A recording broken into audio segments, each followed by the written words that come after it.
जय हिंद दोस्तों, मैं हूं प्रभात। पीसीएस शिक्षा के मंच पे आप तमाम अभ्यर्थियों का हार्दिक अभिनंदन है। आज चर्चा के मुख्य बिंदु में है निसार सैटेलाइट, जिसे हाल फिलहाल में 30 तारीख को मतलब 30 जुलाई को लॉन्च कर दिया गया है। और आने वाले परीक्षा के दृष्टिकोण से ये टॉपिक साइंस एंड टेक वाले सेगमेंट में अत्यंत ही महत्वपूर्ण है। और आगामी लगभग जितने भी एग्जामिनेशन होने जा रहे हैं, चाहे वो प्रीलिम्स का होगा या मेंस का होगा, सभी जगह से आप इस से संबंधित प्रश्नों को देखेंगे। तो अपने सेशन में हम समझेंगे यहाँ पे कि निसार की क्या खासियत है और मानवीय दृष्टिकोण से, मानवीय जीवन के दृष्टिकोण से कितना महत्वपूर्ण होने जा रहा है। तो इन तमाम मुद्दों पर हम लोग चर्चा करने से पहले आप सभी को याद करा दें कि यदि आपने चैनल को सब्सक्राइब नहीं किया है तो चैनल को जरूर सब्सक्राइब कर ले, ताकि इस तरह की इंपॉर्टेंट अपडेट्स आपको टाइम टू टाइम मिलता रहे। आइए चलते हैं अपने सेशन की तरफ और बात करते हैं हम लोग इस निसार सैटेलाइट की कि क्या क्या खासियत है और किस तरीके से ये मानवीय जीवन को बदलने में सक्षम है। तो यहाँ पे आप देख सकते हैं इसको 30 तारीख को दैनिक, ये जो रेफरेंस मैंने लिया है ये दैनिक जागरण का है और 30 तारीख का ही 30 जुलाई का ही ये रेफरेंस है। और 30 जुलाई इसलिए क्योंकि 30 तारीख को ये लॉन्च होने वाला था। आप यहाँ पे देख सकते हैं, हेडिंग को देख सकते हैं, धरती की निगरानी करने वाले सैटेलाइट निसार का प्रक्षेपण कल होगा। मतलब कहने का मतलब ये है कि ये 29 को ये न्यूज़पेपर छप चुका था, 30 तारीख को ये प्रक्षेपण होने वाला था। तो यहाँ पे आप देख सकते हैं कि इसरो के जो अभी तत्काल जो चीफ हैं, जिनका नाम है वी नारायणन, तो उनके ये कई सारे स्टेटमेंट्स यहाँ पे आए हैं जो काफ़ी इंपॉर्टेंट है। इसरो, आपको पता है कि हमारे लिए जो अंतरिक्ष कार्यक्रम है हम सभी को डिजाइन करती है इसरो, जिसकी स्थापना कब हुई थी? 15 अगस्त 1969। तो आप देख रहे हैं कि अभी आने वाला जो आगामी 15 अगस्त है, वो 15 अगस्त किसके लिए हमारे लिए कामयाब होगा कि 15 अगस्त जो है वो हमारे लिए इसरो का भी एक तरीके से जन्मदिन होगा। तो यहाँ पे हम लोग चर्चा करने जा रहे हैं कि धरती की निगरानी करने वाले सैटेलाइट निसार का प्रक्षेपण के बारे में चर्चा करेंगे। तो यहाँ पे क्या आर्टिकल्स आए हैं इसको देखते हैं। तो इसरो और नासा मिलकर पहली बार ऐसे सैटेलाइट लॉन्च करने जा रहे हैं जो पूरे पृथ्वी पे नज़र रखेगा। तो पहले तो ये जो आपको सैटेलाइट दिख रहा है जिसके अंदर ये सारा का सारा पेलोड रखा हुआ है, तो इसे डिजाइन किया गया है किसके द्वारा? इसरो और नासा के द्वारा। इस बात को याद रखेंगे, इसरो और नासा के द्वारा। इसमें अलग अलग, चूँकि बहुत सारे इसके फंक्शंस होते हैं और इसके अलग अलग फंक्शंस को आप देखेंगे कि दोनों ही देशों के द्वारा आप देखेंगे कि ये एक रडार बेस्ड सैटेलाइट है और सैटेलाइट अक्सर रडार बेस्ड ही होते हैं। तो इसमें आप देखें कि पहली बार ऐसा हो रहा है कि दो बैंड के जो सैटेलाइट हैं, दो अलग अलग जो रडार्स हैं, वो एक साथ रडार में फिक्स, इस पूरे सैटेलाइट में फिक्स किए गए हैं। यहाँ पे आपको बता दें कि दो जो सैटेलाइट है, एक एल बैंड पे काम करेगा और एक एस बैंड पे काम करेगा। तो जो एस बैंड पे काम करेगा इसे डिजाइन किया है इसरो ने, और जो एल बैंड पे काम करेगा इसे डिजाइन किया है नासा ने। इस बात को आप याद रखेंगे।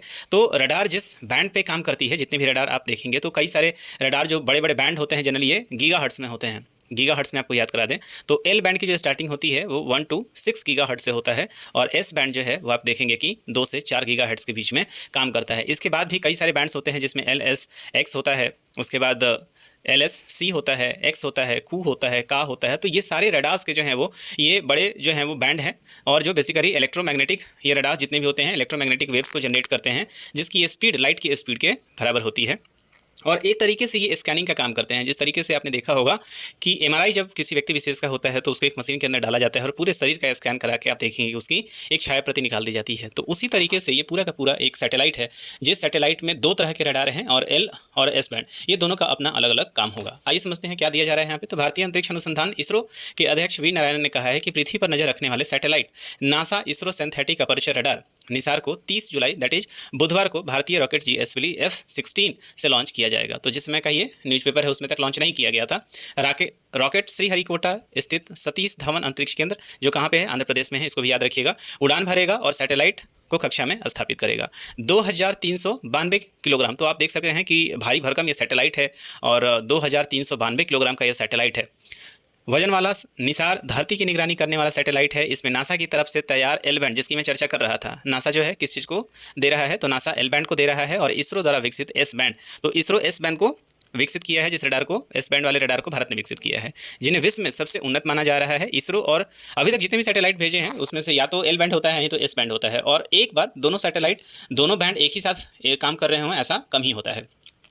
पहली बार ऐसे सैटेलाइट लॉन्च कर रहे हैं जो पूरी धरती पर नजर रखेगा। नारायण ने रविवार को कहा कि निसार हर मौसम में 24 घंटे पृथ्वी की फोटो खींच सकता है, यह भूस्खलन का पता लगा सकता है, आपदा प्रबंधन में मदद होगा और जलवायु परिवर्तन पर भी ये नजर रख सकता है। तो इस सैटेलाइट का जो सबसे इंपॉर्टेंट जो फंक्शन यहाँ पे होगा, जो दोनों देश इसके साथ करने वाले हैं, वो है आपका एनवायरमेंटल, मतलब आपदा प्रबंधन में इसका सबसे ज़्यादा इस्तेमाल होगा और क्लाइमेट जो चेंज हो रहा है उसका पूरा होगा, क्योंकि ये एक ऐसा सैटेलाइट है जो बहुत ही क्लैरिटी के साथ आप देखेंगे कि पूरे 24 घंटा ये फोटो खींचेगा। और सबसे बड़ी बात है कि केवल 12 घंटे के अंतर्गत वो सैटेलाइट जो है हर पिक्चर को क्लिक करने में सक्षम होगा। इसका मतलब ये है कि दिन में कम से कम 2 बार एक ही जगह का फोटो होगा। मान लेते हैं जैसे ग्लेशियर के सिचुएशन को आपको देखना है, तो ये हर 12 घंटे में ये पिक्चर को सेव करेगा। आपदा प्रबंधन को लेकर कहाँ पे किस तरीके से आप देख रहे हैं कि आपदा आने वाली है, उसके लिए भी एक करेक्ट मेजरमेंट, एक करेक्ट सटीक जानकारी जो है वो प्रोवाइड कराएगा। इस सैटेलाइट से भारत, अमेरिका और पूरे विश्व को लाभ होने वाला है। यह पृथ्वी के प्राकृतिक संसाधनों की निगरानी के लिए अत्यंत महत्वपूर्ण है। भारत के मानव अंतरिक्ष मिशन दैट इज गगनयान के बारे में नारायणन ने बताया है कि इस साल दिसंबर में व्योमित्र नामक मानव रोबोट को अंतरिक्ष में भेजा जाएगा। तो आपको पता है कि अभी हमारे शुभांशु शुक्ला जी वापस आ चुके हैं, और उन्होंने जितने भी आप देखेंगे कि उनसे जो एक्सपीरियंस मिला है उसी आधार पे आप देखेंगे कि यहाँ पे एक मानव रोबोट जिसकी बात की जा रही है व्योमित्र, इसे यहाँ से भेजा जाएगा और वहाँ पे और भी सिचुएशन की जानकारी को इकट्ठा किया जाएगा। इससे सफल होने के बाद अगले 2 अन्य मानव रहित मिशन भी यहाँ से लॉन्च किए जाएंगे, और इस सफलता के बाद अंततः आप देखेंगे गगनयान मिशन को मार्च 2027 में लॉन्च कर दिया जाएगा। गगनयान मिशन में पृथ्वी की 400 किलोमीटर पर स्थित निचली कक्षा में 3 अंतरिक्ष यात्रियों को भेजा जाएगा और इसके बाद पृथ्वी पर सुरक्षित वापसी इनकी करा ली जाएगी।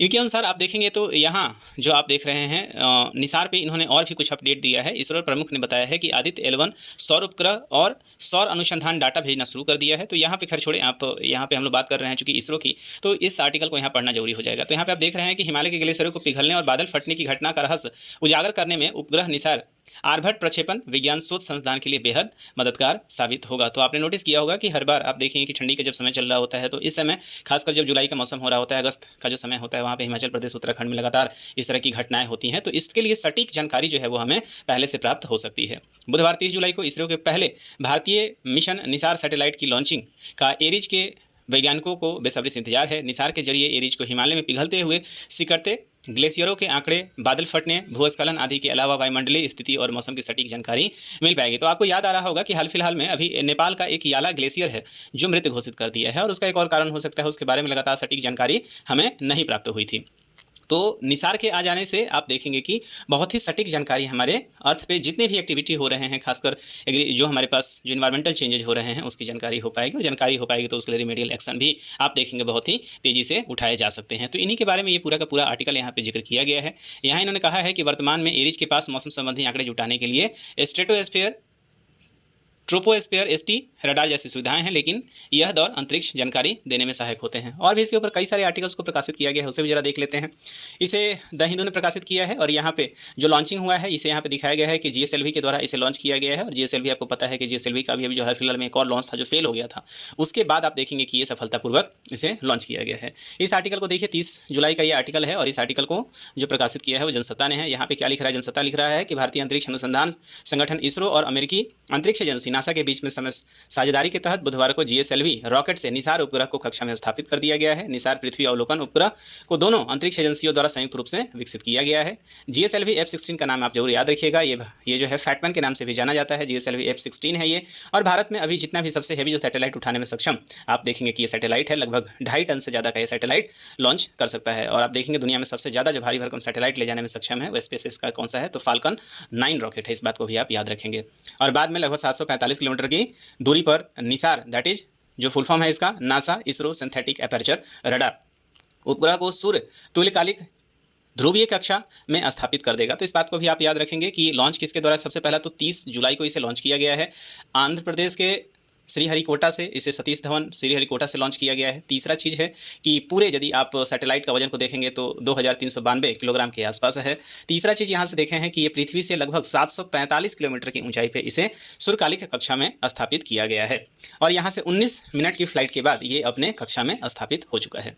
तो देखिए बुधवार की यह उपलब्धि 18 मई को PSLV C-16 EOS 9 मिशन की असफलता के बाद आई है। आपको याद आ रहा होगा कभी हाल फिलहाल में C-16 का जो लॉन्च था, जो कि एक हमारे पास कम्युनिकेशन सैटेलाइट था EOS 9, जो कि कंप्लीट रूप से फेल हो गया था। लॉन्च तो सही हुआ था, लेकिन आप देखेंगे कि ये अपने कक्षा में स्थापित नहीं हो गया था। तो उसके बाद आप देखेंगे कई तरह के जो है इफ एंड बट की स्थिति थी, बावजूद उसके इस सैटेलाइट को नासा ने, इसरो ने बहुत ही सफलता के साथ वहाँ पे प्रक्षेपित कर दिया है। इसमें इसरो का PSLV त्रुटि के चलते पृथ्वी अवलोकन उपग्रह को वांछित कक्षा में पहुँचाने में विफल रहा था। इसी प्रकार उपग्रह रिसोसैट और रिसेट श्रृंखला जो परिचालनात्मक रूप से भारत के में केंद्रित है, वो सफलतापूर्वक प्रक्षेपित करने के बाद इसरो निसार मिशन के माध्यम से पृथ्वी ग्रह का अध्ययन की यात्रा पर निकल पड़ा है। GSLV F-16 रॉकेट की लंबाई 5.17 मीटर है, और F-16 रॉकेट ने 27.30 घंटे की उल्टी गिनती के बाद 2392 किलोग्राम वजनी उपग्रह को लेकर उड़ान भरा है और चेन्नई से लगभग 135 किलोमीटर पूर्व में स्थित सतीश धवन अंतरिक्ष केंद्र के दूसरे प्रक्षेपण स्थल से प्रक्षेपण यान ने उड़ान भरी है। तो इस बात को भी आप याद रखेंगे। रॉकेट से अलग होने के बाद वैज्ञानिक उपग्रह को संचालित करने में काम शुरू करेंगे, जिसे उसे स्थापित करने और मिशन के उद्देश्यों को पूरा करने में कई दिन लगेंगे। तो यहाँ से आप देखेंगे कि कई सारे, अब यहाँ पे कौन कौन सा एजेंसी ने क्या काम किया है उसमें देखिए। एस बैंड रडार प्रणाली, इसरो के अनुसार बताया गया है कि एस बैंड प्रणाली, डेटा हैंडलिंग और हाई स्पीड डाउनलिंक प्रणाली, अंतरिक्ष यान और प्रक्षेपण प्रणाली भारतीय अंतरिक्ष एजेंसी के द्वारा, दैट इज इसरो के द्वारा विकसित की गई है। एल बैंड प्रणाली, solid state recorder, GPS receiver, 9 metre boom hoisting और 12 मीटर रिफ्लेक्टर जो कि एंटीना होता है, अमेरिकी अंतरिक्ष एजेंसी नासा के द्वारा प्रदान किए गए हैं। तो दोनों ही देशों ने अपने अलग अलग इक्विपमेंट को डिजाइन किया हुआ है और उसे फिट किया हुआ है। यहाँ पे इसरो ने कहा है कि इसके अलावा इसरो उपग्रह की कमान और संचालन के लिए जिम्मेवार है। तो जो कंट्रोल रहेगा, बेसिकली कमांड एंड कंट्रोल जो रहेगा वो किसके पास रहेगा? इसरो के पास रहेगा। जबकि नासा क्या करेगा? तो नासा संचालन योजना और रडार संचालन योजना प्रदान करेगा। निसार मिशन को प्राप्त तस्वीरों को डाउनलोड करने के लिए इसरो और नासा दोनों के जमीनी केंद्र से सहायता मिलेगी, जिन्हें आवश्यक प्रसंस्करण के बाद उपयोगकर्ता तक प्रसारित कर दिया जाएगा। इस दौरान एक ही प्लेटफॉर्म से एस बैंड और एल बैंड के माध्यम से प्राप्त डेटा से वैज्ञानिकों को पृथ्वी पर हो रहे परिवर्तनों को समझने में मदद मिलेगी। मिशन का उद्देश्य अमेरिका और भारत के वैज्ञानिक समुदाय को साझा हित क्षेत्र में भूमि और हिमनद की गतिविधियों, भूमि पारिस्थितिकी तंत्र और महासागरीय क्षेत्रों का अध्ययन करना है। तो ये आप देख रहे हैं। कुल मिला के आप देखें कि GSLV की लॉन्चिंग हो चुकी है। इसके बहुत सारे फ़ायदे जो हैं आने वाले समय में मिलेंगे।